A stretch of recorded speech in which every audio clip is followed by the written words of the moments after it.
Double Courage, doublement inspirant, un balado-podcast indépendant. Ce balado met en lumière le parcours inspirant d'entrepreneurs doublement courageux qui ont osé entreprendre dans un autre pays. Ici, on explore les histoires de celles et ceux qui transforment les défis de la mobilité internationale en opportunités d'entrepreneuriat durable, propulsés par Exopreneur, Mobilité internationale des entrepreneurs. Aujourd'hui, je suis extrêmement contente de te recevoir, Maïrena. Bienvenue à notre podcast Balado, comme on dit ici au Québec. Tu as un merveilleux projet qui s'appelle Carlotta. Et la première des choses, c'est que j'aimerais que tu nous racontes un peu l'histoire de Carlotta. Donc, premièrement, merci de m'avoir invitée à cet espace et je me sens honorée d'être ici. Et je me sens aussi honorée de pouvoir partager mon histoire et si ça peut être inspirant pour d'autres personnes qui veulent réaliser leurs rêves, ben, ça me fait plaisir. Quelle est l'origine de Carlotta? Donc, je suis mexicaine, je suis née à la ville de Mexico et après de suivre mes rêves de faire mes études en cuisine et en boulangerie, finalement, j'ai l'opportunité d'immigrer au Canada pour ouvrir une petite boulangerie avec un partenaire que j'ai connu à New York à l'école de boulangerie. C'est elle qui m'offre premièrement l'opportunité de collaborer dans l'ouverture de cette boulangerie-là. Elle m'offre alors de régler tout le côté d'immigration pour pouvoir immigrer. Du coup, elle avait comme tout elle avait l'argent pour démarrer le projet et c'était moi qui avait le côté technique pour réaliser le projet. Alors, c'est là que, en 2017, moi et mon mari, on vient s'installer à Montréal. Puis, c'est une petite boulangerie qui venait d'ouvrir au plateau Mont-Royal. Et moi, comme Mexicaine, c'était un gros défi pour pouvoir m'adapter dans une nouvelle ville avec une autre langue parce que, oui, je parle espagnol, c'est ma langue maternelle, mais aussi, j'ai appris tout ce que je sais du côté technique en anglais. Et j'avais déjà appris un petit peu de français, mais ce n'était pas, c'était pas le français qu'on utilise ici au Québec. Maintenant, c'est un peu plus fluide. J'ai même un accent québécois. Mais au début, c'était très difficile pour pouvoir m'adapter à cette ville francophone. Et finalement, quand on a commencé le projet, j'avais envie de mettre ce côté, ce twist mexicain de la boulangerie. Et j'ai réalisé que les Québécois ou même les non-Mexicains connaissaient pas c'est quoi la boulangerie mexicaine. Dans le fond, quand j'ai dit boulangerie mexicaine, peut-être la première chose qui va t'arriver en tête, c'est des tortillas. Et là, ça, c'est pas du pain mexicain du tout. Alors, quand j'y suis allée faire mes études à New York, j'ai découvert la boulangerie internationale, tu sais, les miches de pain au levain, comme très croustillant à l'extérieur. Et pour moi, comme Mexicaine, ça, c'était quelque chose de très, très différent parce que la culture de pain au Mexique, c'est le pan dulce, le pain sucré. Alors, c'est plus comme ce qu'on appelle ici la viennoiserie ou des desserts. Alors, quand j'ai découvert la boulangerie internationale, c'est quelque chose qui m'a changé la vie. Puis, quand on commence à développer les recettes pour cette boulangerie-là qui a ouvert en 2017, je me suis dit, bon, je vais mettre mon côté mexicain dedans. Alors, je commence à faire des pains mexicains comme des conchas, et des pains sucrés, des pains dulces, et aussi les pains de saison comme le pan de muerto pour la fête des morts et la rosca de reyes, qui c'est une brioche de roi, c'est une galette de roi version mexicaine. Et puis, car il y avait quand même quelques boulangeries dans le quartier. C'était une boulangerie qui a offert des produits différents. Et en 2017, je connaissais personne. Alors, quand j'ai commencé à faire des pains mexicains, Je pense qu'il y avait un Mexicain qui a goûté, puis qui a dit à un autre Mexicain, puis ce Mexicain-là a dit à plusieurs Mexicains, mais au moment donné, j'avais commencé à faire une douzaine de conchas par jour, ou même une douzaine de pan de muerto par jour. Et au début, c'était pas assez. Alors, j'ai commencé à faire encore plus. Il y avait plus de Mexicains qui venaient. Mais aussi, à part de le marché niche mexicain, il y avait des francophones qui ne savaient pas c'était quoi la boulangerie mexicaine. Alors, j'ai commencé à expliquer l'histoire derrière la boulangerie mexicaine. Sont quoi les ingrédients? Oui, c'est à la base de blé. Il y a des épices aussi. Et je commençais aussi à raconter l'histoire. C'est une histoire que j'aime beaucoup. Que la vanille mexicaine, la vanille est en fait un produit mexicain. Aujourd'hui, quand on parle de la vanille, ce qui nous vient en tête, c'est la vanille de Madagascar. Exact. Ou quand tu vas faire l'épicerie et tu achètes un pot de la crème glacée, ça va dire toujours vanille française, mais en fait, la vanille est mexicaine. Alors, quand j'ai commencé à raconter ces histoires de la vanille et tout, la clientèle a été vraiment surprise.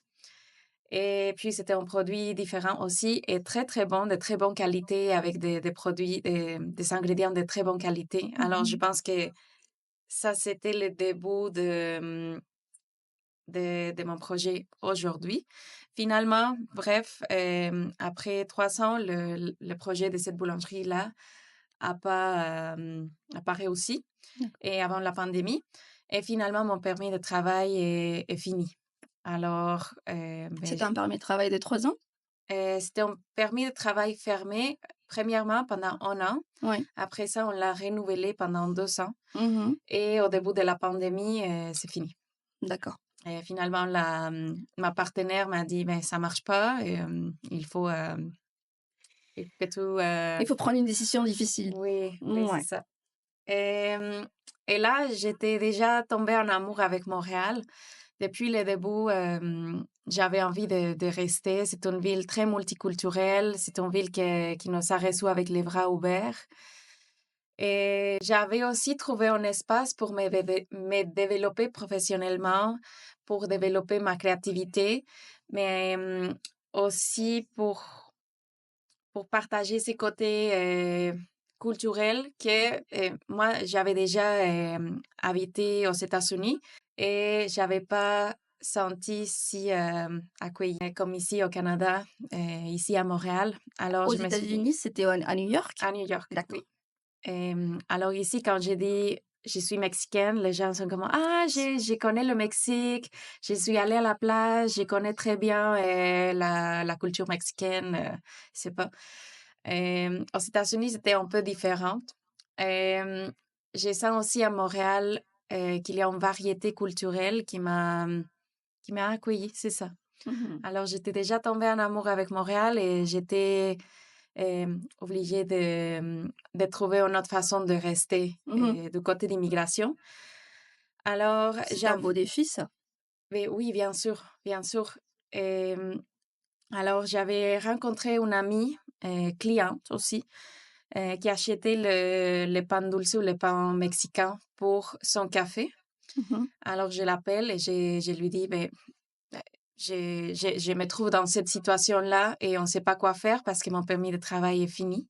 Et j'attends ma résidence permanente, mais j'ai besoin d'un autre permis de travail pendant que j'attends.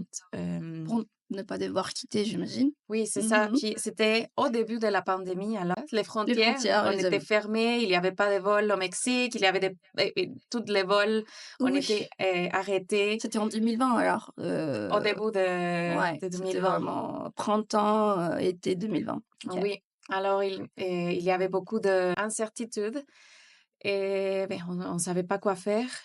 Finalement, cet ami-là me dit, mais tu peux pas rentrer au Mexique, tu peux pas nous laisser sans ton pain. Qu'est-ce qu'on va faire? Qu'est-ce qu'on va faire? Puis elle avait son café. Puis c'est là qu'elle m'offre de m'aider avec le papier d'immigration, de faire le sponsorship. Mhm. Et là, En t'embauchant, c'est ça? Elle a fait une offre d'emploi et t'as pu renouveler ainsi. Ok, oui. d'accord. Alors, elle est mexicaine. Ah, elle est mexicaine Elle est aussi. mexicaine. Ah, Alors, est-ce que t'as envie de dire son prénom? oui, elle s'appelle Claudia Vega. Claudia Vega, merci beaucoup parce que elle bien nous a sûr. permis effectivement que tu continues ici. Oui. Il y a des décisions que les gens prennent sans trop savoir l'impact qu'ils vont avoir à travers les années. Donc, Claudia Vega, merci beaucoup. Bien sûr, et je pense aussi qu'il y a ce côté d'empathie. Oui. Et c'est pour ça que je dis qu'elle est mexicaine, parce que elle est une immigrante aussi. Alors, elle sait comment ça se sent l'incertitude de ne pas savoir qu'est-ce qu'on va faire avec le côté d'immigration. Tu sais, c'est côté très stressant, très frustrant aussi. Très Et puis, administratif. oui. Et je pense que c'est elle, c'est son empathie, mais elle avait vu quelque chose dans moi aussi. Mhm. Et je vais toujours très reconnaissante avec elle parce que c'est elle qui m'a motivée depuis le début de faire mon propre projet et qui a beaucoup grandi. Et son café à elle, comment il s'appelle? C'est lequel? Ça s'appelle Café 92 degrés et c'est à NDG. Ah, d'accord, ok. Oui. D'accord. Oui. Ok, on va y aller un jour. Oui. Alors, c'est elle qui m'a motivée à commencer avec mon projet de boulangerie mexicaine. Mm. Et elle me dit alors, commence avec le nom de ta compagnie, commence à développer le concept, commence à penser les produits que tu veux vendre. Puis, ce que je peux t'offrir, c'est de te partager mon espace de la cuisine du café. Mhm. Et là, tu peux faire tes viennoiseries, tes produits, et on va les vendre au café. D'accord. Et j'avais pas de four, j'avais pas d'équipement, j'avais rien. Et c'est ça que je lui dis, Claudia, j'ai j'ai rien, j'ai zéro, j'ai mon KitchenAid, c'est tout. C'est déjà suffisant. Et j'avais pas de four, c'est elle qui m'encourage, c'est elle qui me dit, bon, je vais acheter le four pour toi. Ah, wow, ok, là, t'allais loin dans le lentement, soutien. oui, Clairement, ok. tu peux lentement les payer avec les ventes des produits. C'est là que je commence à développer le concept de Carlota boulangerie mexicaine. Est-ce que tu avais déjà cette idée? Tu l'avais déjà visualisé, rêvé? Raconte-nous une partie de comment t'es arrivé parce que t'as une merveilleuse, une très belle image de marque. C'est depuis le nom qui est très recherché, qui parle d'une femme, la couleur rose, le lien entre la France, viennoiserie ou en tout cas l'Europe et le Mexique. Raconte-nous un petit peu. Carlota, c'est le nom d'une impératrice belge, dans le fond. Et ça, c'est dans les années 1800, à peu près. Et la France, ou oui, la France, Napoléon. Mais la France a décidé d'essayer la colonisation du Mexique. Le Mexique était déjà, c'était déjà un pays avec un président et tout. C'était après la conquête espagnole. C'était déjà un pays indépendant. Mais la France a essayé de coloniser le Mexique. Et alors, ils veulent envoyer l'impératrice Charlotte et Maximilien. Et sont eux qui sont choisis pour être envoyés au Mexique pour représenter le gouvernement français. La couronne. Oui, la couronne française. Et au Mexique, il y avait les conservateurs et les libéraux. Les conservateurs voulaient avoir encore la monarchie au Mexique. Et finalement, la démocratie a continué au Mexique. Mais pendant leur séjour au Mexique, ils sont tombés en amour avec le Mexique, spécialement avec les côtés culturels. Et nous, comme Mexicains, quand on apprend l'histoire, ces côtés de l'histoire du Mexique, on est toujours du côté, on veut que la démocratie continue. Et je comprends pourquoi on apprend ça à l'école, parce que c'est pas le côté de l'histoire où tu veux être comme Mexicain. Mais ils ont fait beaucoup pour le Mexique en général. Ils ont poussé beaucoup le droit des gens de Premières Nations au Mexique. Mhm. Et puis, du côté gastronomique, Carlota avait la dent sucrée, ou Charlotte avait la dent sucrée. Puis, l'équipe de pâtissiers royales qui sont venus au Mexique avec eux, Mhm. on a dû s'adapter aux ingrédients qui ont été disponibles au Mexique parce qu'on connaît la pâtisserie européenne, mais imagine que tu reviens dans un pays où il n'y a pas le même ingrédient qu'en Europe, même en cuisine salée et en pâtisserie. Mhm. Alors, Carlotte avait la dent sucrée, puis la gastronomie mexicaine a beaucoup changé dans cette période-là parce qu'il y a cette Influence. cette influence européenne qu'il y avait déjà depuis quelques siècles, mais dans le côté sucré, parce que Carlotta voulait des pâtisseries, c'est là qu'il y a une grosse influence dans ce qu'on connaît aujourd'hui comme la boulangerie et pâtisserie mexicaine. C'est parce que Carlotta voulait des petits pains, des petits desserts, des gâteaux. Alors, c'est là que les desserts les plus reconnus dans la boulangerie mexicaine ou pâtisserie mexicaine sont nés. Alors, le tres leches, les conchas. Il y a même un dessert qui s'appelle Carlota. Mhm. Je suis pas sûre si c'est grâce à Charlotte, Belgique, de ouais. Belgique.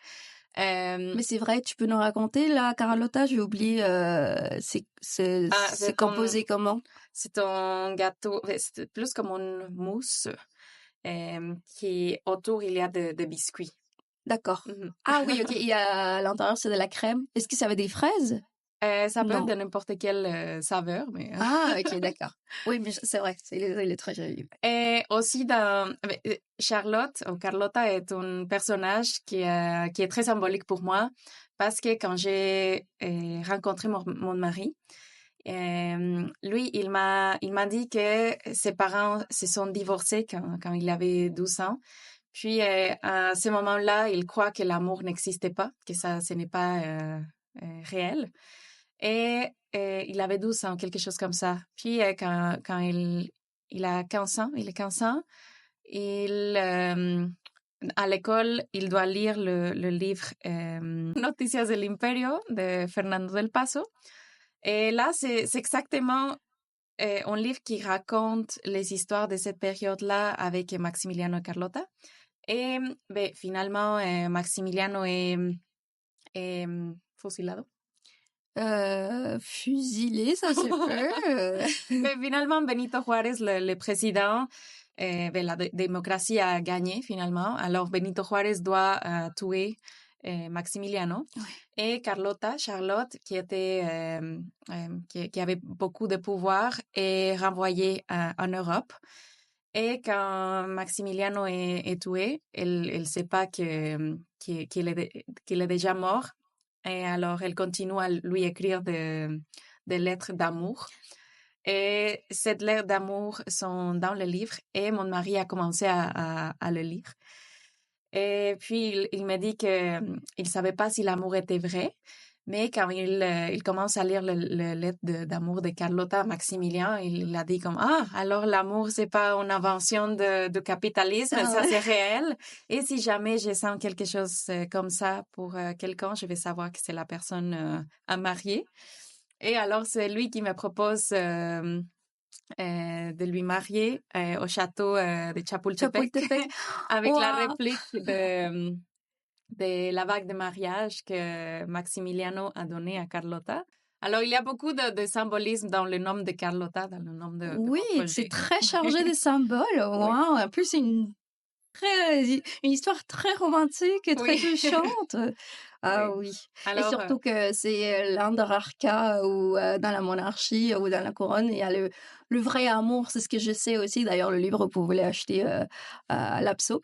Ce que je sais, c'est qu'effectivement, entre eux, il y avait un vrai lien d'amour. Donc, le fait qu'il a fait le lien entre son amour, enfin ton aujourd'hui mari, entre son amour par toi et celui de Carlotta avec Massimiliano, c'est vraiment une histoire très Oui. touchante. Donc, je vois aussi que le nom de Carlotta est chargé d'un symbole non seulement, purement commercial, mais ça te touche vraiment les fibres les plus profondes, de ta personne, de ton histoire personnelle. C'est quelque chose. Oui, bien sûr, parce que comme professionnel de l'industrie de restauration et de l'hospitalité, Mmh. c'est quelque chose que c'est très important pour moi. Parce que oui, j'ai un business qui doit être rentable, mais aussi il y a le côté qui me fait plaisir et qui, pour moi, quand je partage mon projet, c'est quelque chose de très personnel. Et oui, c'est très intime. Oui, parce que pour moi, c'est vraiment important de connecter avec les gens qui vont goûter mes produits. Mmh. Parce que c'est pas, pour moi, ce n'est pas juste un business, hein, Mmh. Oui, et ça n'est pas juste un produit, c'est toute une expérience où tu as mis tout le cœur, dans chaque recette de l'élaboration. On va peut-être parler un petit peu, sur les gens qui manipulent tes Mhm, ingrédients, mhm. et qui créent ces merveilleux produits. Donc je vois pourquoi tu cherches aussi cette connexion émotionnelle parce que j'y crois aussi que si Carlotta a le succès qu'il a, c'est parce qu'effectivement heu, tu réussis cette connexion avec ton client et il le ressent. Peut-être inconscient ou peut-être consciemment, le client ressent cet amour et heu, cette profondeur, voilà, dans ton idée, dans ton produit. Donc félicitations pour ça. Merci. Et on va revenir. Je veux juste revenir un petit peu sur comment ça s'est fait que tu es allée à New York et comment ça s'est fait que tu parles français si bien. Raconte-moi un peu, de tes expériences internationales au avant d'être arrivée à Montréal. Ok, alors je viens d'une famille d'avocats. Mon père a été avocat, ma mère, ma sœur, mes frères. C'est les moutons noirs. Oui, c'est moi. C'est moi. Et alors, depuis que j'étais très petite, j'avais compris que les droits, c'était le chemin à suivre. Mmh. Et c'est quand je raconte mon mari, et ça fait longtemps, j'avais 13 ans quand on se Ah ouais, raconte. c'était vraiment l'amour, Oui. ah OK, d'accord. Et lui, il me demande qu'est-ce que tu veux faire dans la vie. J'ai dit, ben, je vais être Je vais devenir avocat. avocate.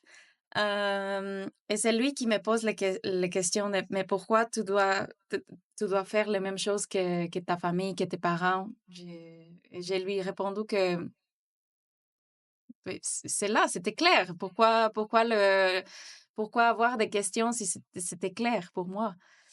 Et lui, il m'a posé des questions. Qu'est-ce que tu aimes faire dans la vie? Qu'est-ce qui te fait plaisir? Qu'est-ce que tu veux, si les droits n'étaient pas une option, qu'est-ce que tu veux faire dans la vie?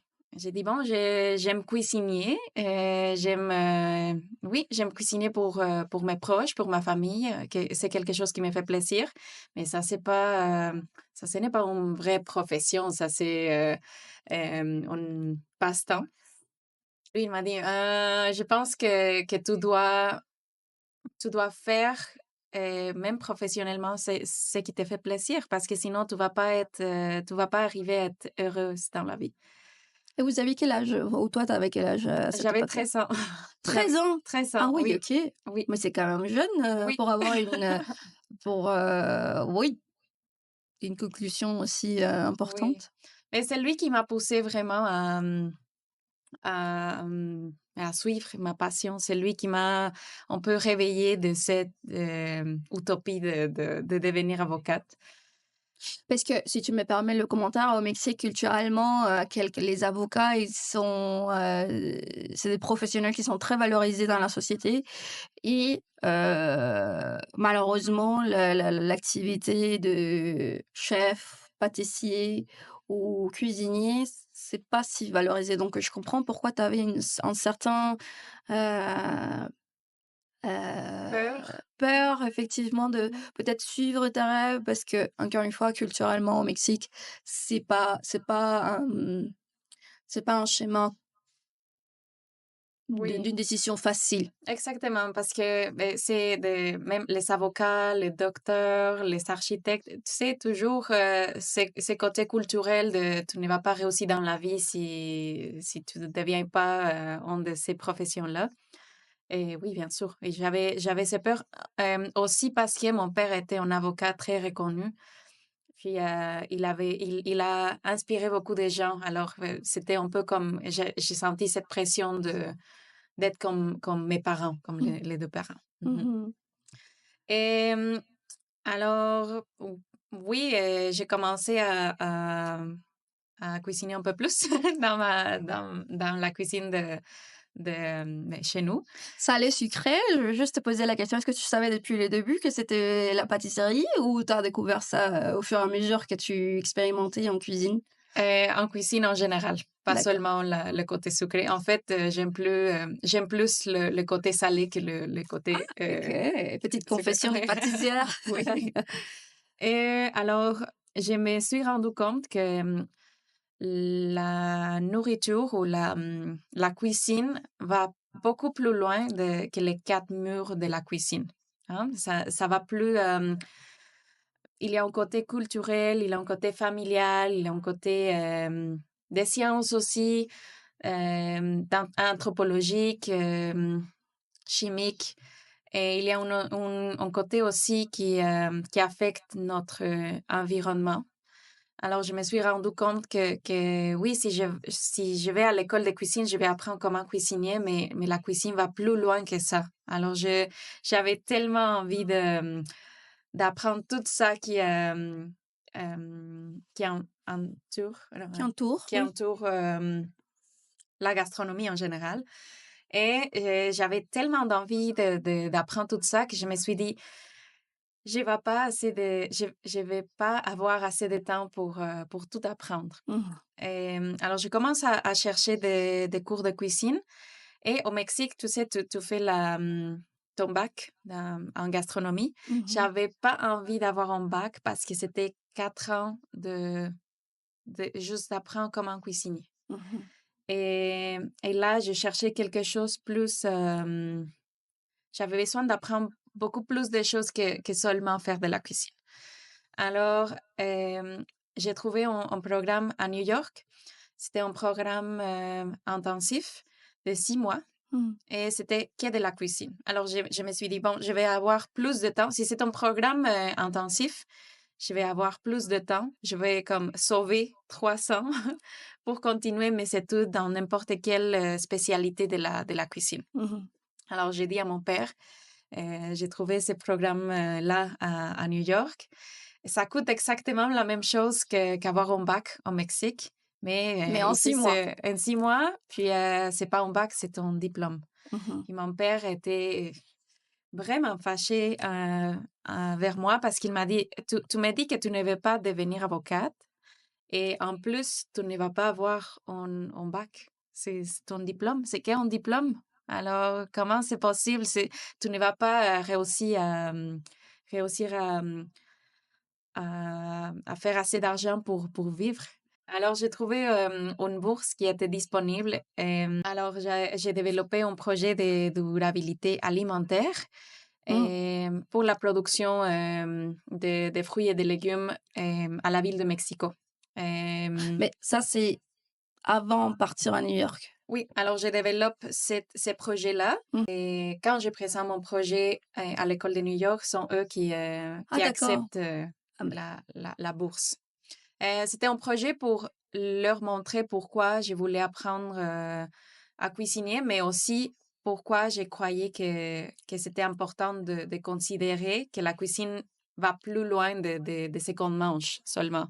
Cet impact qu'on va voir dans les côtés social, dans les côtés économiques, dans les côtés durables aussi, et comment rendre notre ville, oui, plus plus durable. durable. Oui. Est-ce que tu pourrais nous raconter un peu plus, en profondeur sur ce projet-là? Oui, bien sûr. Alors, dans la ville de Mexico, Et la ville de Mexico était avant un lac, avant la colonisation. Les Aztèques se sont installés à la ville de Mexico, à ce qu'on connaît aujourd'hui comme la On ville de connaît Mexico. le symbole Oui, du drapeau oui, avec exactement. l'aigle, le nopal. Oui. Et dans le fond, c'était un lac, mais ils ont développé ce qu'on appelle chinampas, et c'est un peu comme des îlots, îlots, si, Mhm. comme des îles artificielles qui flottent sur le lac.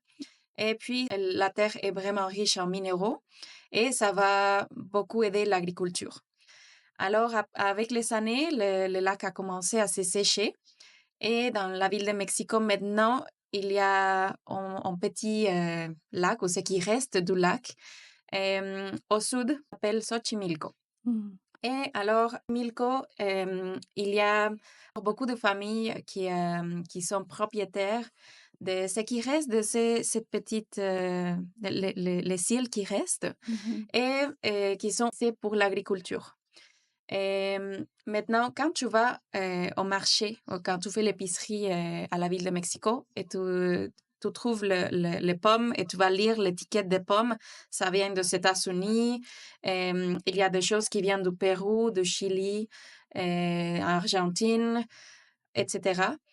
Euh, Parce que malheureusement, les silos ou les îles, avec les générations les plus jeunes, ils vont pas utiliser les chinampas pour produire de la nourriture comme avant, Mhm. alors c'est un peu abandonné. D'accord. Et dans le fond, le projet, c'est pour rassembler les propriétaires de chinampas et pour leur donner des subventions Subvention. pour récupérer ces côtés agroécologiques ou Mhm. de la production agroalimentaire. Et comme ça, nous, comme citoyens, on pourrait avoir des produits locaux Mhm. qui ça serait plus Circuit durable. court, Oui, oui. oui. Bref, c'est ça. Mhm. Est-ce que ce projet a vu la lumière finalement? C'est un peu C'est quoi le difficile. résultat? Oui, ce sont quoi les défis principaux? C'est un peu difficile parce que mais le lac est aujourd'hui c'est très pollué. Mhm. Il y a aussi les propriétaires qui ils ont des problèmes entre eux. Mhm. Alors c'est vraiment difficile de les rassembler et d'avoir comme des Un consensus, oui. un accord entre eux. Oui, Je comprends. les générations plus jeunes veulent rien avoir avec l'agriculture. Alors, Alors, et malheureusement, la ville de Mexico continue à grandir tellement que ben, le lac va continuer à se sécher. Alors, il n'y a pas de bonnes nouvelles dans ce projet-là. OK. Alors, si la population continue à grandir, il n'y a que dépendre de l'agriculture d'ailleurs, Ouais, parce qu'il y a 25 millions de personnes qui habitent à la ville de c'est Mexico. impressionnant. C'est impossible. C'est pas durable malheureusement, ils doivent, effectivement tirer, des ressources, d'autres pays. Oui. Et Mmh. alors, ça, ça fait un peu, ouais, 10 ans que j'avais cette idée-là. Et je suis contente de voir qu'il y avait beaucoup plus de personnes qui ont pensé des projets similaires. Mmh. Et ce sont des petits projets, mais c'est sûr que ça fait une petite Une différence. différence. Et si on est conscient des produits qu'on achète, d'où ça vient, les aliments qu'on mange.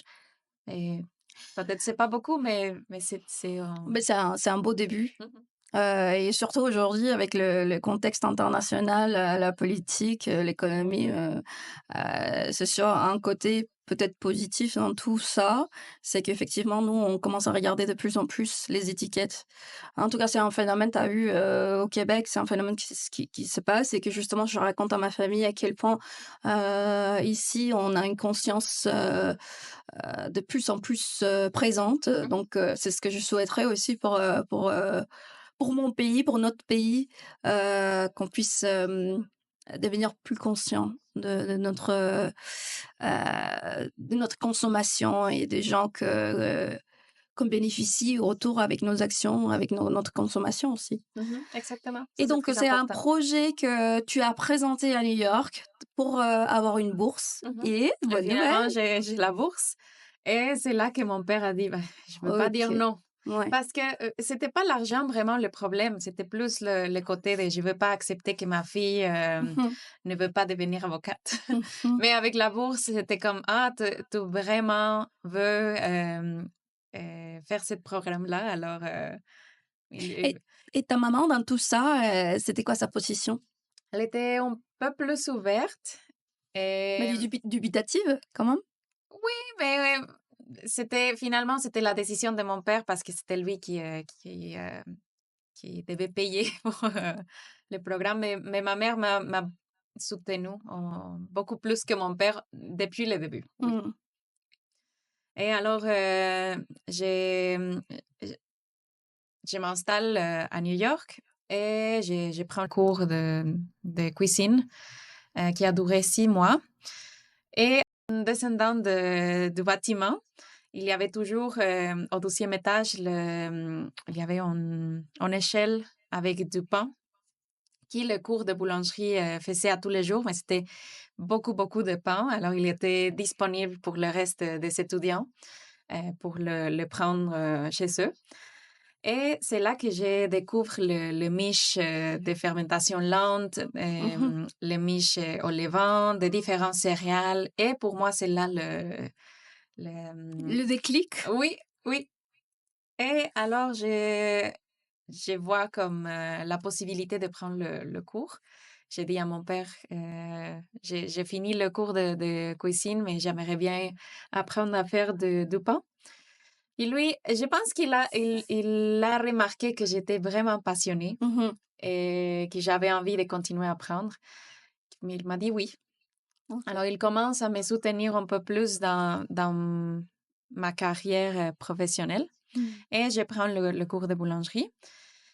Et là, c'est quand j'apprends à comprendre la chimie. Mhm. Et c'était quelque chose que j'avais envie aussi d'apprendre parce que comme comme je te disais avant, la nourriture, c'est beaucoup plus de ce qu'on met dans notre assiette et puis qu'on mange juste parce qu'on doit manger. C'est quelque chose qu'on doit faire pour ne pas mourir. Euh, alors, la boulangerie, c'était une opportunité pour moi de comprendre la chimie. Et c'était la première fois dans ma vie que je pouvais comprendre comment ça marche la chimique. Mm. En spécial oh, la fermentation. Mhm. Et je découvre ce monde magique de la fermentation et en plus, je pouvais le manger. C'est ça, hein? C'est ça Oui, le beau prix une fois qu'on a fini. oui. Et alors, finalement, je peux pas rester aux États-Unis. Ça, je me souviens pas vraiment qu'est-ce qui s'est passé, mais ça marche pas du côté d'immigration et je reviens au Mexique.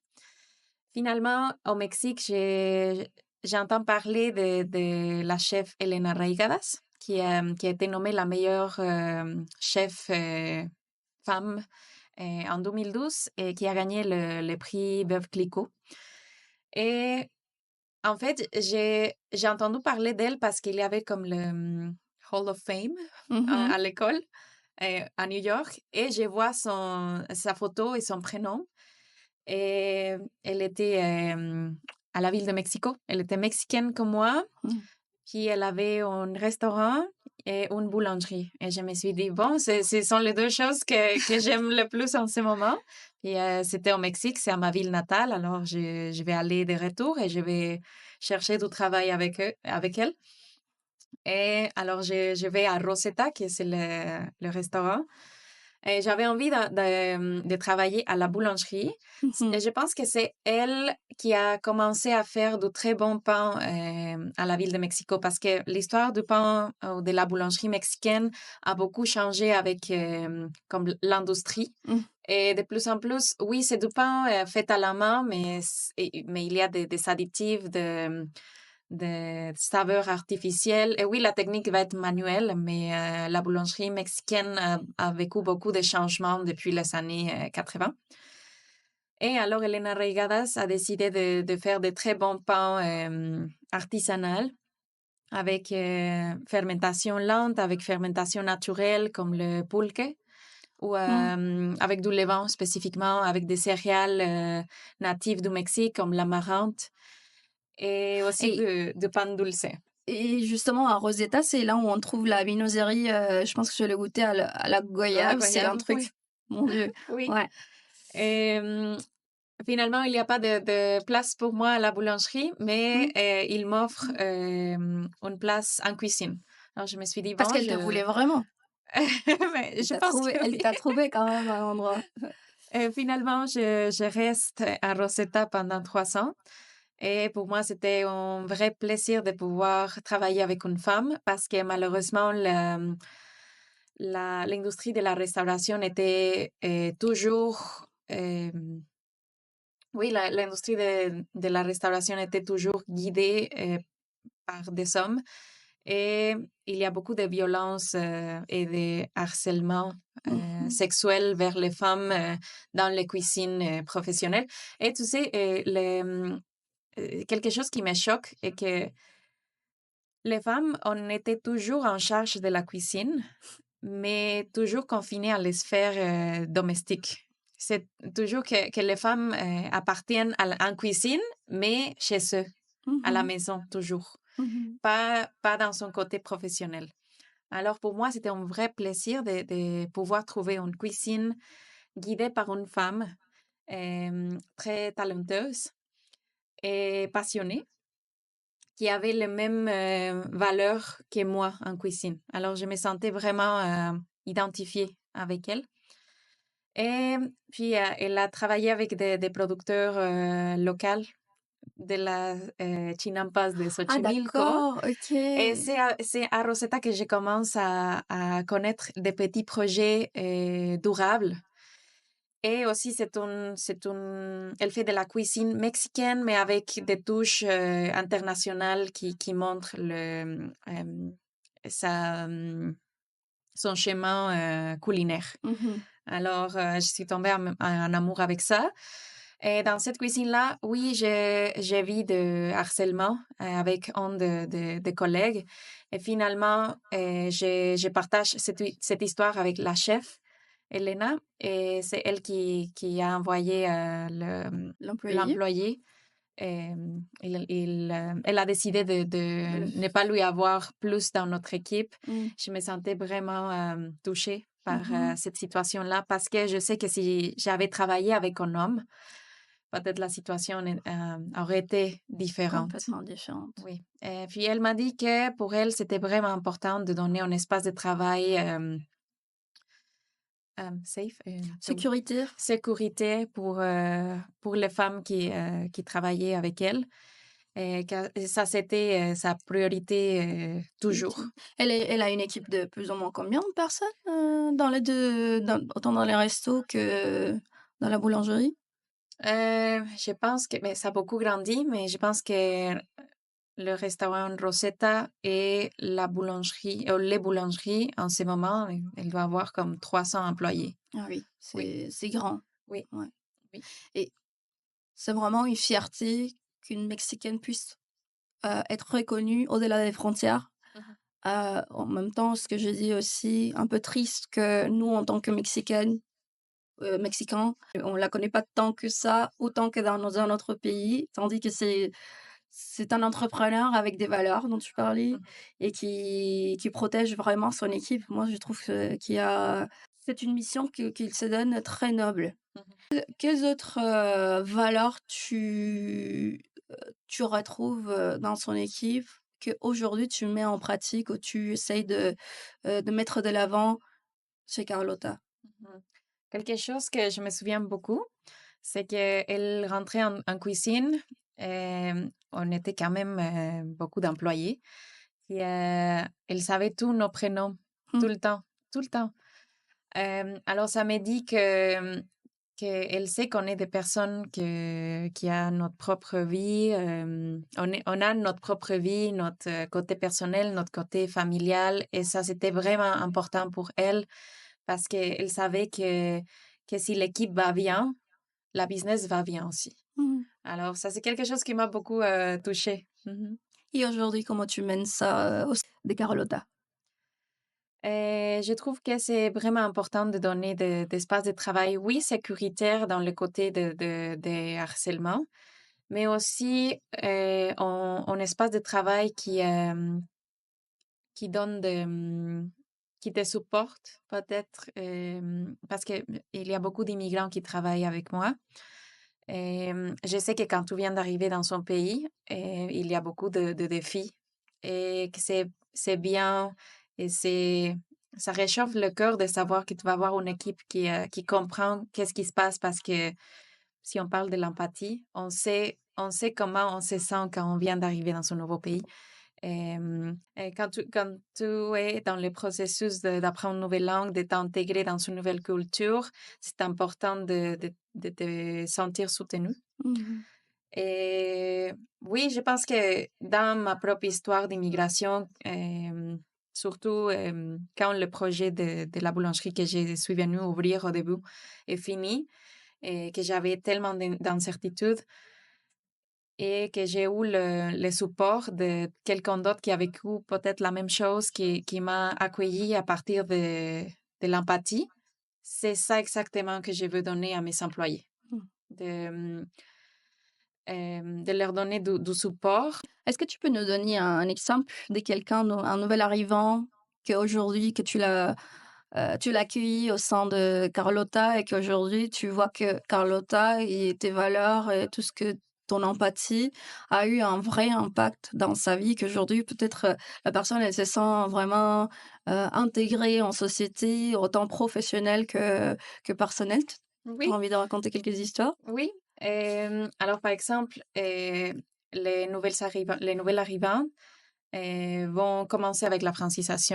Qu'est-ce que je peux faire comme patronne pour t'aider à balancer les horaires peut-être avec la francisation, mais aussi ton travail parce que tu as besoin de gagner de l'argent Mmh. et tu as aussi besoin de pratiquer ton français. Mais toi aussi, besoin de parler de comment tu te sens dans ta langue maternelle. Et oui, qu'est-ce que je peux faire pour t'aider à t'adapter plus rapidement? Peut-être c'est d'adaptation d'horaire. Si tu veux pratiquer ton français, on peut te laisser quelques heures par jour et au service à la clientèle.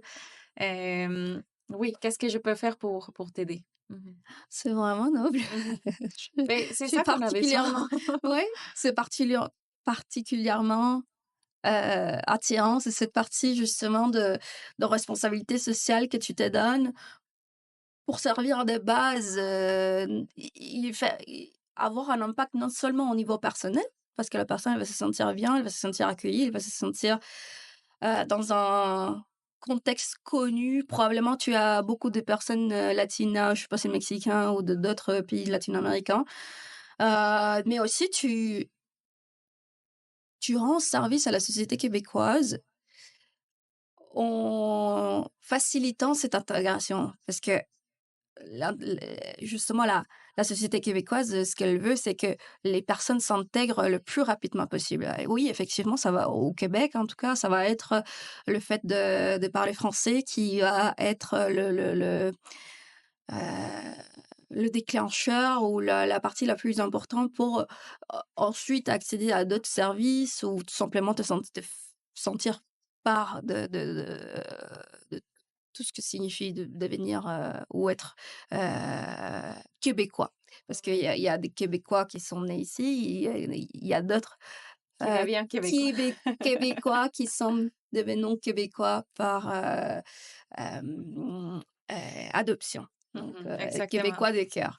Donc, c'est très noble ce que tu mènes au sein de Carlotta. Et je vois aussi, si tu peux nous parler un peu sur ton approche envers tes employés femmes, ou et celles qui se sentent femmes. Comment tu intègres la partie, si j'ose dire, féministe à Carlotta? Mhm. Je me souviens quand j'ai ouvert la première boulangerie, on est allé au concours de la meilleure baguette de Montréal. Mmh. Et je me souviens comment la personne qui a comme dirigé l'événement avant d'annoncer le gagnant. Alors, il a dit merci beaucoup aux boulangers qui sont ici aujourd'hui et merci aussi à ces femmes qui les ont permis de se réveiller tôt à tous les jours pour faire son métier. Mais moi, je me sentis tellement hors de ces arguments parce que peut-être j'étais la seule boulangère femme. J'étais toute entourée de boulangers, des hommes boulangers.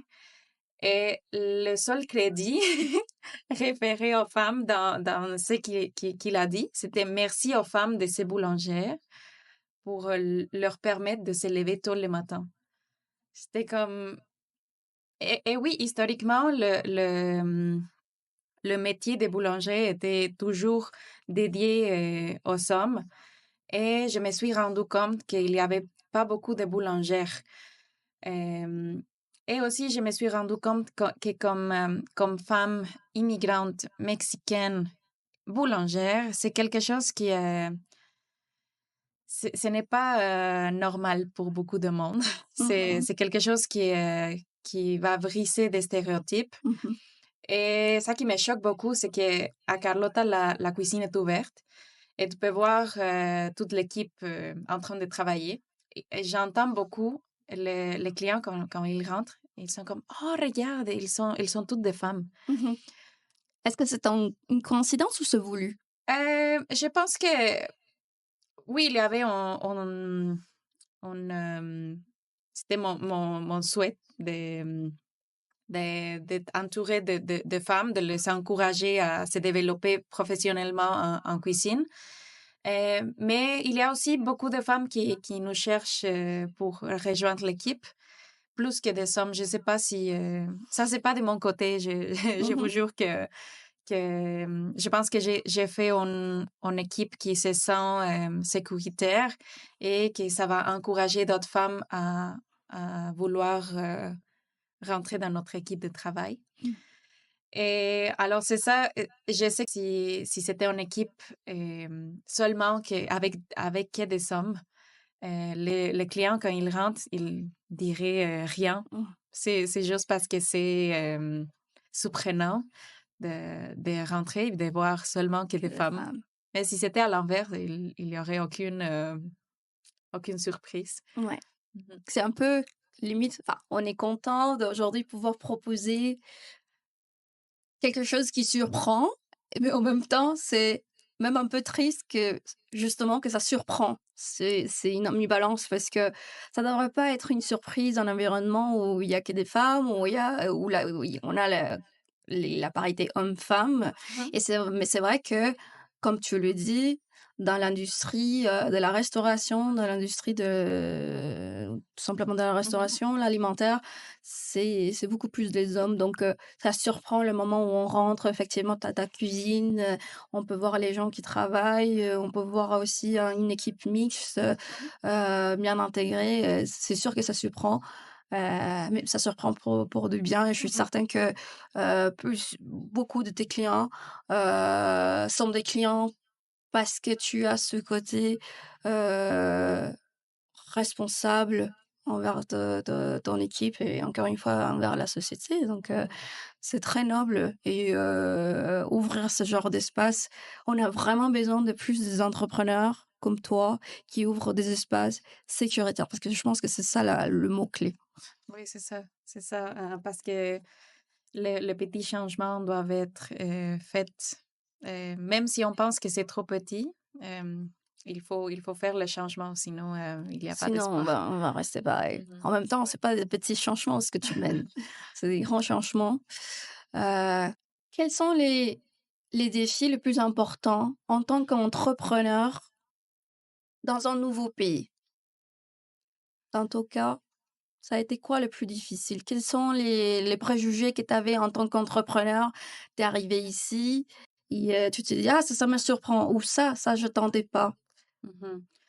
Premièrement, quand j'ai commencé Carlotta, parce que oui, j'ai commencé dans la cuisine d'un café, et puis il y avait Claudia qui a été toujours là pour me soutenir, pour me guider, pour savoir comment enregistrer mon entreprise. J'avais aucune idée de comment faire ça. Alors, j'ai été vraiment chanceuse d'avoir un réseau de gens qui m'ont soutenue pour comprendre un petit peu. Parce que tu sais, j'ai migré du Mexique quand j'avais 18 ans. Aujourd'hui, j'ai 28 ans. Alors, Mhm. ça fait 10 ans. Bien. Et tu sais, tu commences à comprendre comment ça marche les choses dans ton pays natal quand tu as environ 18 ans. Quand tu deviens un citoyen De plein responsable. droit, plein droit, Oui. ouais. Et là, comment faire tes impôts et tout. Et quand j'ai migré, c'est comme ça peu importe maintenant. Je dois m'adapter aux nouvelles règles de ce pays-là. Et c'est comme réapprendre tout, tout, tout, tout. Et tu sais, dans ton pays d'origine, tu sais que peut-être tu ne sais pas comment faire les processus pour avoir un document, mais ton père, ta mère ou Mhm. tes amis ou ta tante, je sais pas, ils ont fait déjà ces processus-là, ils vont te guider où aller, avec quels documents qui sont nécessaires pour avoir les démarches administratives pour, je sais pas. Mais ici, c'est comme tu dois, tu dois Le trouver l'apprendre. par toi-même. Oui, par toi-même. Alors au début, c'était Claudia qui m'a guidée pour enregistrer mon entreprise. Et ben, là, finalement, Carlotta a commencé à grandir beaucoup. Mhm. Et je dois comme sortir de la cuisine de son café et recommencer avec Carlotta par moi-même. J'ai dû trouver un espace, j'ai loué un espace pour moi-même. Et oui, là, tu dois trouver euh, quelqu'un qui fasse Mhm. la comptabilité de l'entreprise. Et tu dois t'informer sur le nombre de travail, normes de travail. Les normes de travail, oui. Il y a aussi le côté, oui, Revenu Québec, alors au niveau provincial, mais aussi au niveau fédéral. Euh, oui, Réglementation, oui, normativité, parce oui, que comme il s'agit d'une activité en lien avec les aliments, il y a oui, aussi alors les la permis, la salubrité. salubrité, donc c'est quelque chose de particulier, effectivement. Oui, Et en plus de Claudia, est-ce que tu repères d'autres personnes qui t'ont aidé dans ton parcours et à relever ces défis, justement, de mieux comprendre ton contexte ou l'écosystème entrepreneurial? oui, j'étais assez chanceuse de commencer à m'intégrer et peut-être aussi à aider à développer cette communauté de gens mexicains ou latinos ici. Mhm. Et dans ces communautés, j'ai rencontré Erika et Eleazar. Ils sont un couple de Mexicains qui se sont installés ici il y a 20 ans et ils ont leur entreprise de produits alimentaires Mm. gourmands, Mm. oui, des produits d'importation et Mexicain? Ah, mexicains. d'accord, ok. Et sont eux aussi qui m'ont guidée de réglementations, de permis et tout. Et ça, c'était vraiment important pour moi parce que j'avais aucune idée de par où commencer. Mhm. Et des défis aussi, ben, comme jeune femme, quand il faut faire une installation de plomberie ou d'électricité, et si mon mari est là avec moi, ils vont toujours se diriger avec lui parce qu'ils pensent que Que l'entreprise est à lui. c'est oui. Et c'est comme, hey, non, c'est à moi, c'est moi qui va vous dire les besoins d'installation. Et aussi ben, maintenant, je peux m'exprimer en français. Mhm. Mais avec les années, c'était un gros défi de décrire exactement les besoins techniques de mes machines, de même comprendre l'explication de techniciens pour, pour faire quelque chose.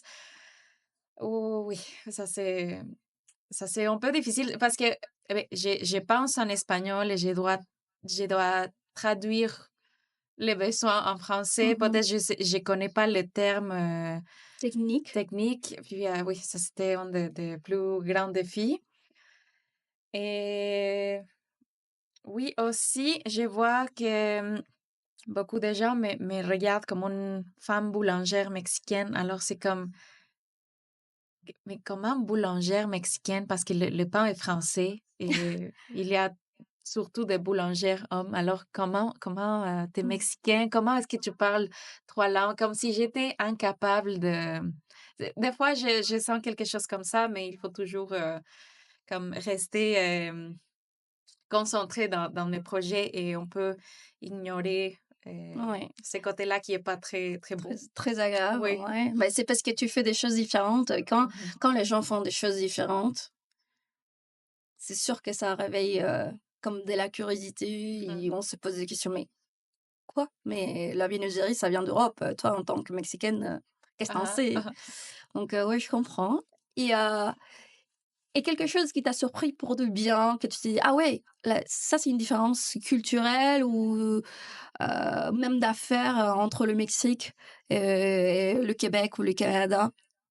Je trouve que mais j'ai seulement habité ici au Québec, alors j'ai pas de références, de plus de références, mais je trouve que les Québécois sont vraiment curieux Mmh.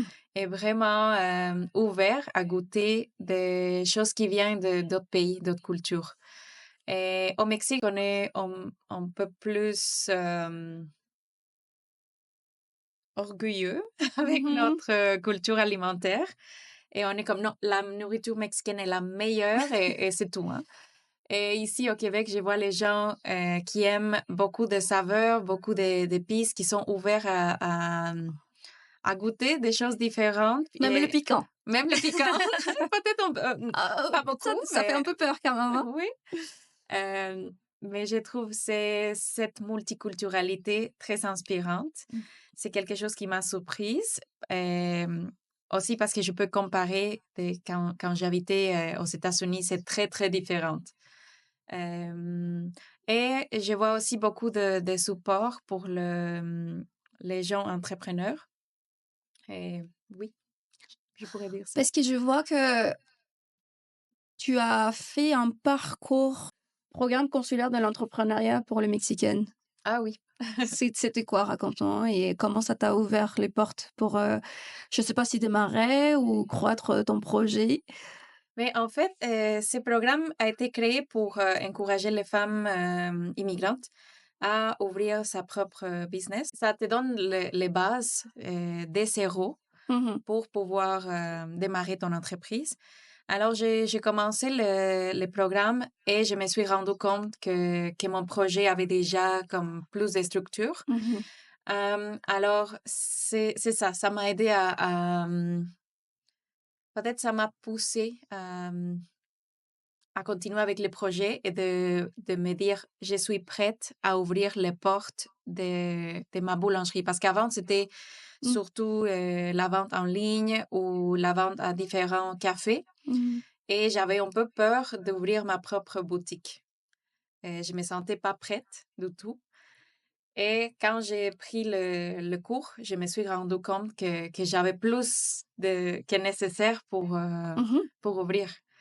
Et aussi, c'était bien de voir que le gouvernement mexicain ou le consulat est là pour nous. Mmh. Parce que, oui, des fois, on se sent un peu seul. Et de savoir que l'ambassade mexicaine a des ressources pour nous aider, pour nous guider, ça, c'était excellent, c'était merveilleux de sentir qu'on est soutenu. Et comment tu te sens aujourd'hui d'être reconnue parce que tu as reçu, une reconnaissance justement du consulat du Mexique, à Montréal? Comment tu te sens? C'est difficile parce que je ne peux pas seulement l'accepter comme ça parce que je sens que j'ai rien fait, que je le mérite pas. Alors quand ils m'ont dit que j'étais sélectionnée pour la reconnaissance, j'étais comme, mais qu'est-ce que j'ai fait pour le mériter? Parce que je le fais comme je le fais, ça vient de mon cœur, ce que je fais, et je le fais parce que j'aime ça, parce que ça me fait plaisir. Et pour moi, il n'y a pas une autre façon de faire les choses. Alors, au début, c'était un peu difficile d'accepter que c'était quelque chose que je mérite, parce que je vois beaucoup de gens, beaucoup d'immigrants, beaucoup de Mexicains qui travaillent fort à tous les jours, qui se battent. Et oui, je me sens pas spéciale. Je me sens pas comme différente dans les côtés de réalisation professionnelle. Mmh. Oui, alors c'était un peu difficile d'accepter que je le mérite. Est-ce que Oui. tu penses que c'est un sentiment, si j'ose dire, plutôt féminin? Cette, idée de: «Mais qu'est-ce que je fais? Je mérite pas».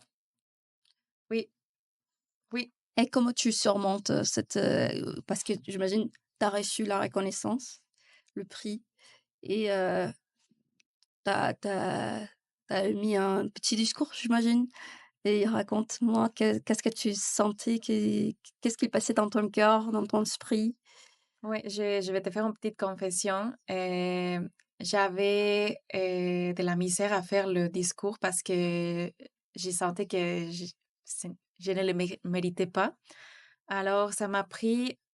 Ben, j'ai essayé de l'écrire quelques jours avant. Et c'était vraiment difficile pour moi d'écrire un discours pour remercier quelque chose que je sens que je mérite pas. Mmh. C'était tellement difficile. Alors, la nuit avant, je me suis dit, bon, il faut que je le fasse parce que c'est demain. Et, et là, oui, je pense que quand j'ai commencé à l'écrire, j'ai dit, OK, c'est pas quelque chose de petit que c'est pas quelque chose pas important que je viens de faire.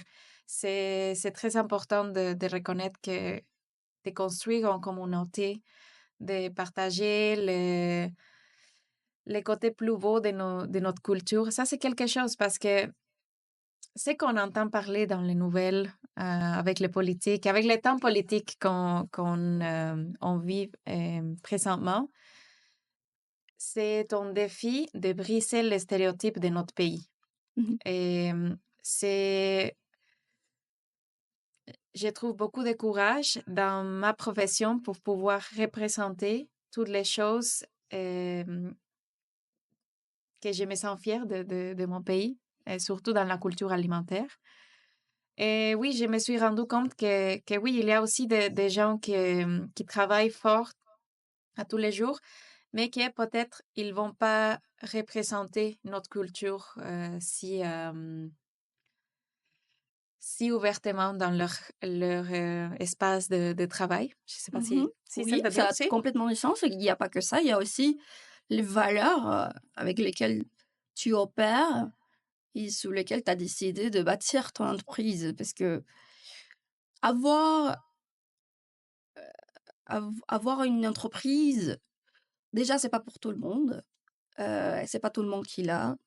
Il y a des entreprises qui sont grandes, il y a des entrepreneurs qui sont brillants, mais aller au-delà et créer de la valeur, non seulement économique, mais de la valeur pour la société avec un développement durable, qu'est-ce que tu fais, c'est pas moindre. Donc effectivement, tu as bien fait de faire cet exercice justement de reconnaissance déjà envers toi-même, de te dire: «Ah oui, c'est difficile, je veux recevoir quelque chose que moi-même, déjà, je m'en reconnais pas», Mmh. et que ça vient de l'extérieur, il faut l'internaliser d'abord. Donc Oui. comment tu te sens aujourd'hui? Est-ce que tu as senti qu'aujourd'hui, tu as plus de facilité à reconnaître cette, grandeur interne que tu as? Je pense que ça va être toujours un défi pour moi, parce que je sens aussi que j'ai reçu une responsabilité de continuer à développer ces valeurs que je crois dans ma petite entreprise. Alors, pour moi, c'est une responsabilité de continuer à inspirer les gens. Et oui, il faut rester concentré et ne pas perdre le sol, peut-être.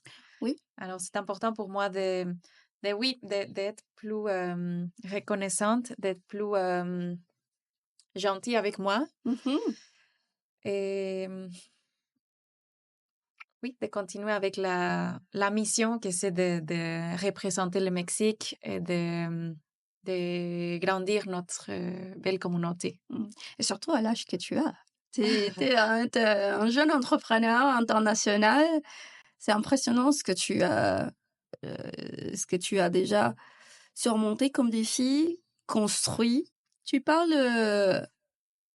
que tu as vécu aux États-Unis et tu as eu ta bourse, tu as eu cette expérience. Est-ce que tu as eu l'idée d'éventuellement rester, profiter de ta bourse et après rentrer au Mexique? C'était quoi les plans à l'époque? Et aussi, est-ce que tu as été, tout ce temps-là, tu as été accompagné de ton conjoint? Oui. D'accord. Oui, Partenaire d'aventure. partenaire d'aventure, c'est ça. Oui, tu sais, qu'au Mexique, il y avait toujours, on grandit avec cette culture du rêve américain. Mhm. Alors, je me sentais tellement chanceuse d'avoir l'opportunité d'aller étudier Mhm. et avoir la possibilité aussi de rester. Et je me sentais pas contente d'être là. Euh, j'avais pas, j'ai senti que j'avais pas trouvé ma place dans la société. Je sais pas, c'était un peu compliqué. J'étais à l'école le matin et je faisais mon stage le soir dans plusieurs restaurants. Et oui, j'aimais pas ça. Je sentais que comme Mexicaine, il y avait quelque chose toujours qui marchait pas, qu'il y avait toujours certains rejets. Et Stigme, peut-être, oui, en tant que Mexicaine. oui.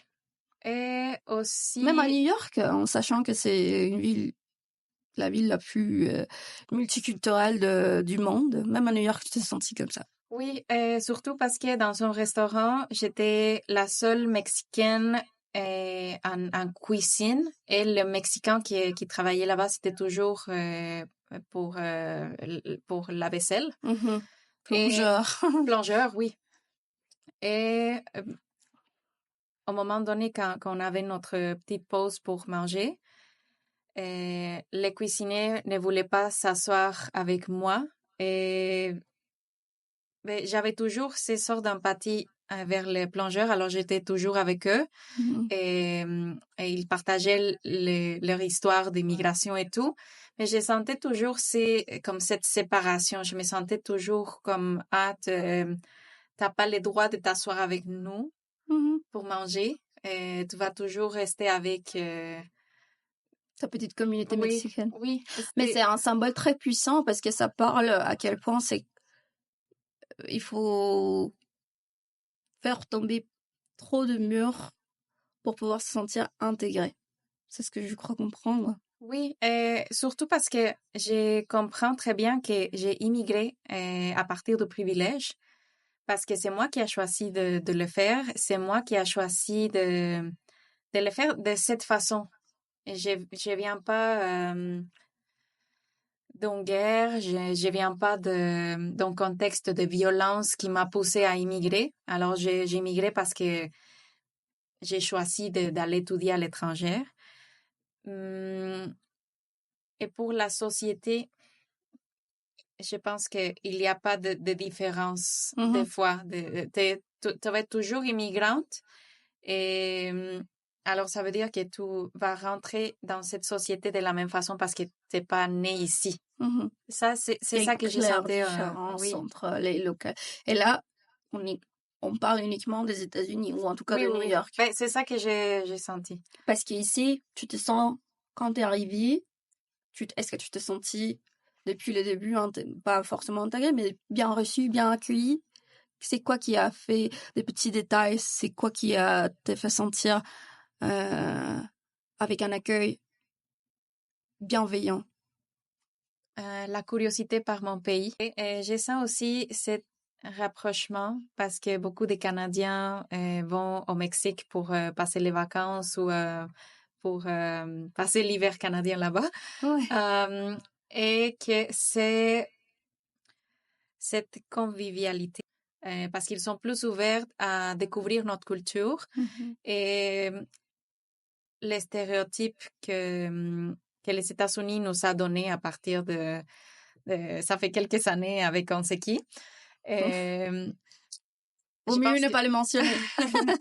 Je pense que les Canadiens ont été toujours plus ouverts à vivre la culture mexicaine, à parler avec les gens, à goûter notre gastronomie,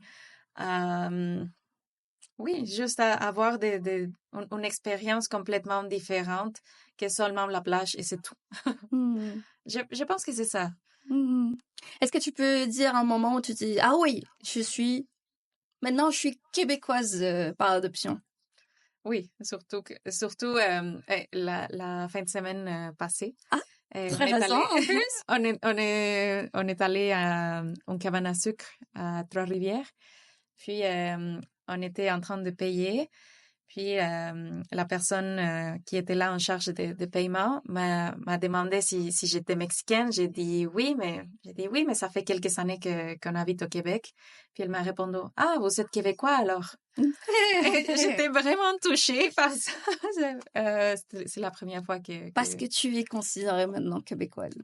Ah, oui, Ouais, je pense que oui. c'est sûr. En plus, quand tu t'intègres, et non seulement tu t'intègres, mais tu apportes de la valeur comme tu l'as fait, c'est exactement pour ça que le gouvernement crée des programmes justement pour impulser ou motiver les gens à venir s'installer. Parce qu'il y a quelque chose de très héroïque de venir créer de la valeur comme tu le fais. Oui. Aussi, je pense qu'il y a cette amitié Canada-Mexique, surtout avec l'ALENA, parce que ça a changé la façon dans laquelle les Canadiens mangent, surtout pendant l'hiver.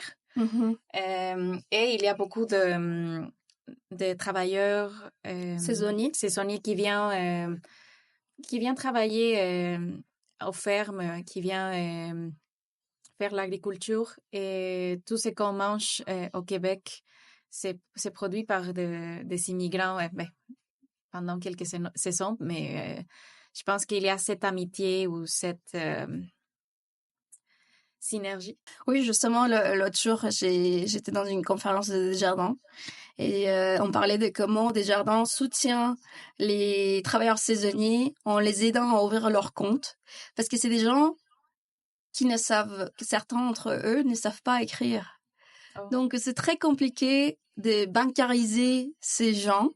Mais nous, tu vois, je me sens québécoise. Nous, les Québécois, on est tellement ouverts et on essaie vraiment d'accueillir tout le monde, qu'on met en place des mécanismes justement pour bien accueillir non seulement juste les intégrer économiquement, mais dans la société, etc. Donc c'est sûr que moi personnellement, il s'agit pas de moi aujourd'hui, mais c'est une société envers laquelle je suis vraiment reconnaissante moi aussi, parce que c'est une société qui t'accueille avec les bras ouverts et surtout avec un mot que j'ai appris ici en français que je trouve pas toujours de traduction en espagnol, c'est avec la bienveillance.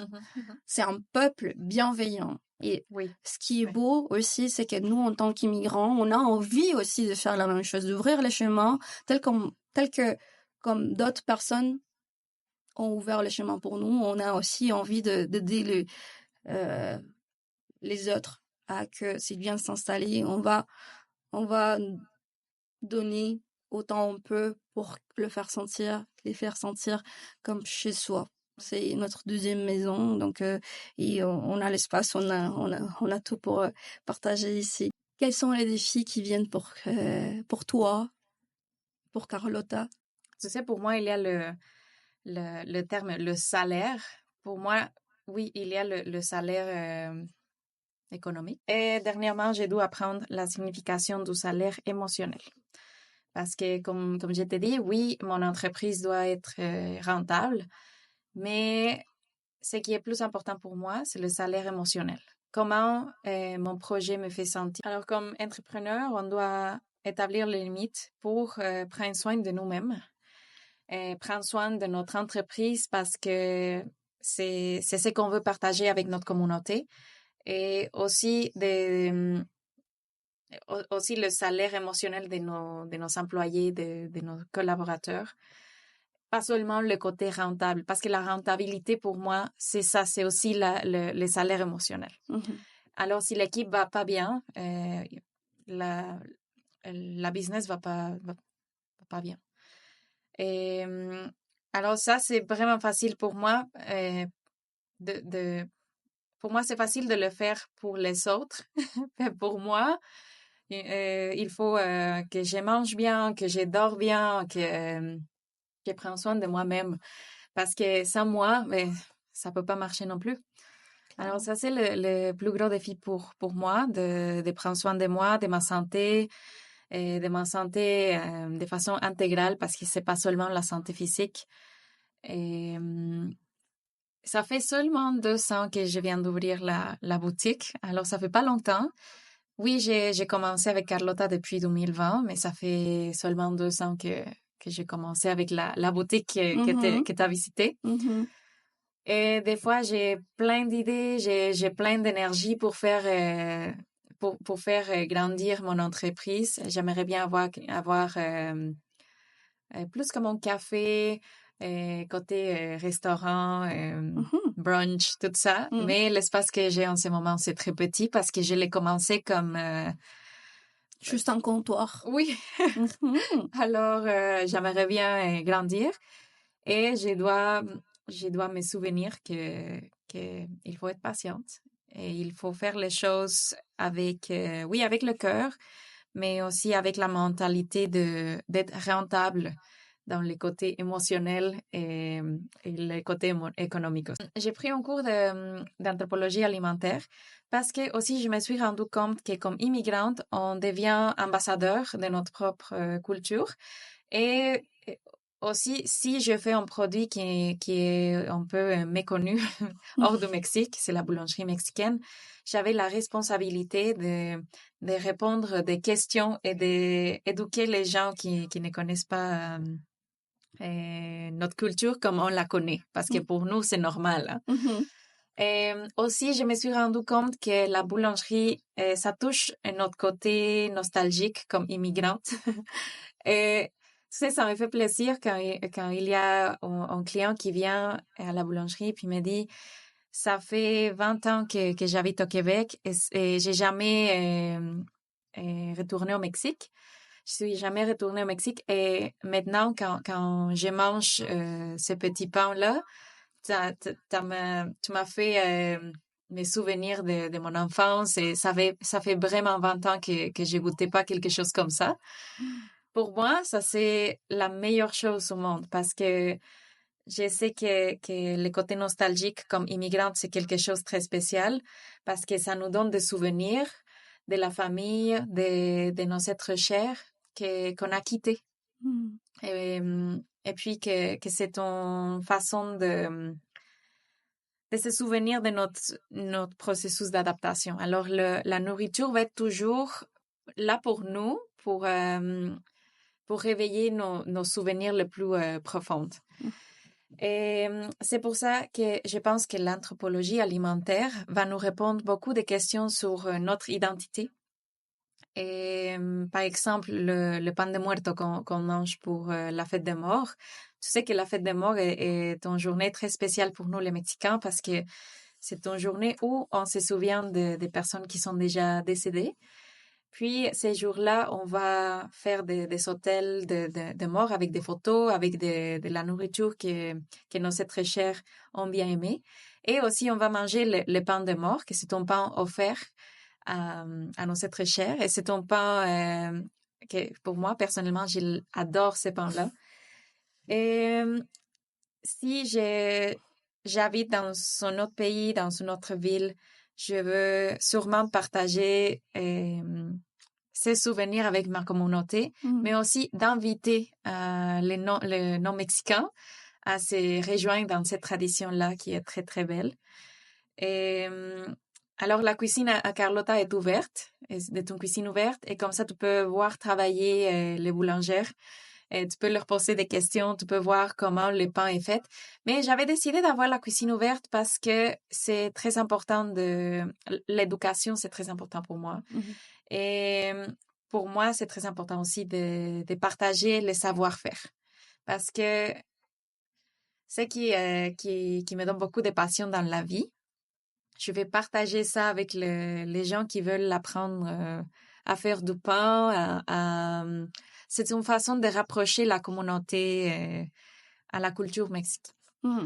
Et aussi de comprendre d'où ça vient et pourquoi on mange telle assiette dans cette saison-là, pourquoi on utilise cet ingrédient en spécifique. Et si tu fais de la recherche, tu vas voir que la gastronomie mexicaine est cette mélange multiculturalité qui est un reflet de notre histoire de colonisation, de notre histoire préhispanique, de toutes ces années de mixité. Oui. Et j'adore ça parce que c'est un peu ce qu'on fait aujourd'hui, les immigrants partout au monde, les immigrants mexicains, on apporte des souvenirs, on apporte notre côté culturel, on apporte notre goût en cuisine. Et alors, c'est tout un mélange de cultures, de traditions et de souvenirs qui vont nous définir comme communauté. Alors, je trouve ça énormément excitante. Et c'est là que l'anthropologie, comme je te disais au début, la nourriture va beaucoup plus loin de les quatre murs de la cuisine. Ça va nous parler de notre identité, ça va nous parler de la durabilité de nos systèmes agroalimentaires, de notre histoire. Alors, je le trouve tellement, tellement intéressant. Et c'est ça que je veux partager avec mon projet, avec la cuisine ouverte, pour pouvoir faire des conversations très intéressantes sur le sujet. Il n'y a pas que la cuisine ouverte où on peut voir les gens qui travaillent, où on peut déguster. Tu offres aussi des ateliers parce que c'est une merveilleuse façon aussi d'éduquer la communauté, d'ouvrir ces portes comme ça. Raconte-nous un peu sur tes ateliers que j'ai vu que après t'as plus de place. Tu fais en français, en espagnol. Est-ce que tu les fais en anglais aussi? Oui, je le fais trilingue. Donc tu fais trilingue. Et après il y a plus de place. Raconte-nous comment ça se passe.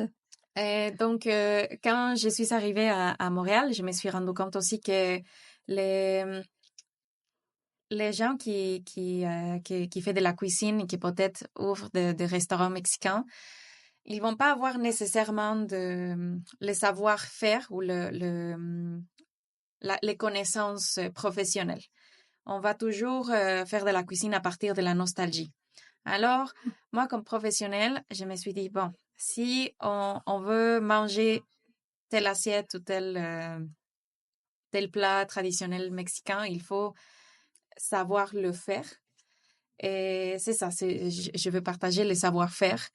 C'est important pour moi aussi que... Mais je te pose la question, c'est quoi le plat typique ou c'est quoi que tu manques le plus comme immigrante? Du Mexique? Du Mexique. Pozole. Est-ce que tu sais comment faire le pozole?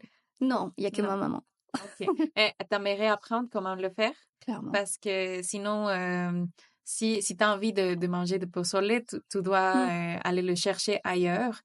Et des fois, c'est pas si facile. Des fois, on n'a pas le temps, on n'a pas... peut-être c'est pas si bon comme la recette que tu te souviens de ta maman. Oui, alors les ateliers ont été créés à partir de là pour pouvoir partager le savoir-faire et t'encourager à cuisiner chez toi. Pour soi-même. Parce que pour moi, la cuisine, c'est la langue de l'amour aussi. Alors, c'est surtout pour briser les stéréotypes de la boulangerie mexicaine, de la cuisine mexicaine en général, pour partager les savoir-faire parce que des fois, on pense que seulement la cuisine a été créée par les Français et que la technique appartient aux Français. Non, ça, c'est pas vrai. Il y a des connaissances ancestrales dans la cuisine mexicaine. Arrêter de monopoliser les Français. Oui. Et alors, c'est à partir de là que j'ai créé les ateliers pour encourager les gens à faire leur propre cuisine. Je veux que les gens profitent C'est ça. des bonnes recettes. Oui, c'est ça. Tu vas peut-être sortir un livre de recettes bientôt? Ah oui, ça serait bien. Ça, c'est Peut-être. un beau projet. Oui. Oui. Juste raconte-moi comment ça s'est fait que tu parles si bien français? Parce que je sais que tu as vécu en France en parlant de français. Oui, mais à l'école, au lycée, j'ai commencé à apprendre le français. Et oui, j'ai arrêté de pratiquer, alors j'ai tout oublié. Mm. Mais quand j'avais envie de continuer mon parcours professionnel hors des 4 murs de la cuisine, j'ai trouvé un cours d'agroécologie alimentaire à Lyon, à l'Institut Polytechnique de Lyon, en France. Et j'avais besoin du niveau B2 pour appliquer au programme. Et là, j'ai repris le cours de français. Et comme j'avais déjà les bases, c'était facile de le reprendre, mais j'avais appris le français de France. Oui. Et C'est sûr, quand on arrive ici, c'est comme ah oui, c'est pas du tout ce que j'attendais. non, Hein. pas du tout, pas du tout. J'étais vraiment déçue parce que je me suis dit, qu'est-ce que je viens d'apprendre dans les dernières années parce que je comprenais rien. Oui. Et maintenant, j'ai un accent latino-québécois. Oui.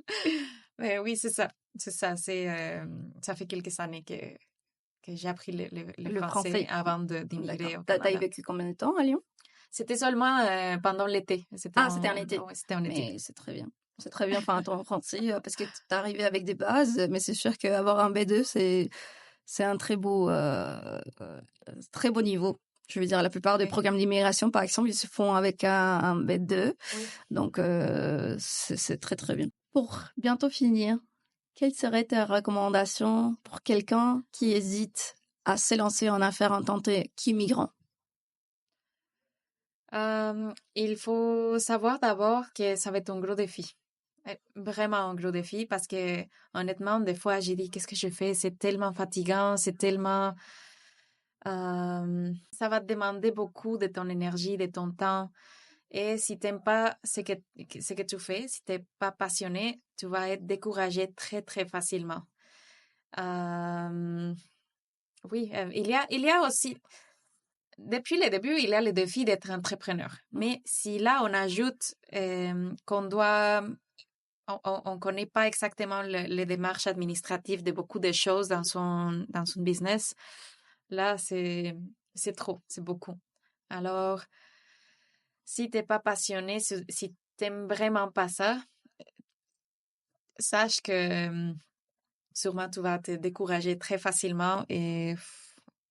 Ça va être dur. Oui, ça va être dur. Et aussi, je pense que c'est dans cette situation politique et sociale aujourd'hui, c'est important d'être très sûr des valeurs qu'on veut partager dans notre entreprise. Parce que si on veut seulement faire de l'argent, ça va pas marcher comme ça. Alors, c'est là que je veux comme récupérer le concept de salaire émotionnel. Parce que la rentabilité d'une entreprise, ça doit être beaucoup plus que faire de l'argent. Ça doit être faire en communauté, ça doit être aussi soutenir les gens, ça doit être fait avec une responsabilité sociale.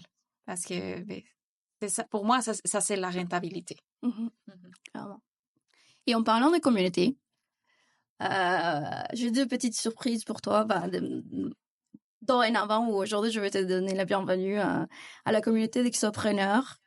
C'est une communauté qui se soutient, qu'on se soutient entre nous. Et ça a été créé dans le but justement de construire un réseau des gens qui comprennent notre quotidien, les défis, et pour pouvoir faciliter notre parcours dans la création de valeur et la durabilité. Donc, bienvenue au club. Merci beaucoup. Et j'ai une très chère copine aussi qui fait partie de cette communauté, qui a démarré la vie en fleurs. Donc, on veut t'offrir un petit cadeau. Merci, c'est pour très toi. beau, c'est très beau. Et elle est d'origine moldave. Ah donc, oui. oui. Donc Waouh, voilà, c'est et que c'est super, aussi merci. une femme entrepreneur qui j'admire beaucoup. Et sincèrement, je te remercie infiniment. J'ai passé un super bon moment parlant avec toi. J'avais trop envie d'avoir cet échange. Merci Merci. pour ton temps. Merci d'avoir partagé tes histoires. Je te souhaite tellement un plein de succès, beaucoup plus de ce que tu l'as déjà. Mais surtout, je te souhaite que tu puisses te le reconnaître. Et oui, tu fais des choses différentes. Tu apportes à notre société, à notre communauté, ce qui est attendu d'un entrepreneur ou qui fait le bien, qui va au-delà de la rentabilité. Donc, félicitations pour ça. Je te remercie de tout cœur. Merci à toi de partager tes espaces aux gens qui t'inspirent pour inspirer et agrandir la communauté. Alors, je te remercie à toi d'avoir pensé à moi. Merci. Merci beaucoup.